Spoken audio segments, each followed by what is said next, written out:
Ola, somos Iván e Tristán. Neste episodio dunha persoaxe nun minuto vos falaremos de Charles Darwin. Charles Darwin foi o creador da teoría da evolución e un dos científicos máis recoñecidos da historia. Ademais, traballou como naturalista, filósofo, xeólogo, botánico e explorador. Charles Darwin nace o 12 de febreiro de 1809 en Shrewsbury, Reino Unido. Dende pequeno xa coleccionaba distintos materiais da natureza. No 1825 ingresaría na Universidade de Edimburgo ata 1827 e nese ano mudouse para estudar en Cambridge. No 1831 sae o HMS Beagle, foi unha misión cartográfica que se volveu moi coñecida por levar a Charles Darwin a bordo. O Beagle foi o encargado de facer o mapa para levaros a investigar principalmente no Pacífico. A teoría de evolución explica como as especies evolucionan no tempo, facendo que haxa maior capacidade de supervivencia. Esta teoría foi moi aprobada pola comunidade científica.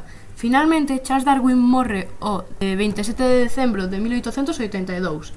A súa última frase foi: "Non lle temo a morte". Esperamos que vos gustara moito este episodio dunha persoaxe nun minuto e ata a próxima. Adeus.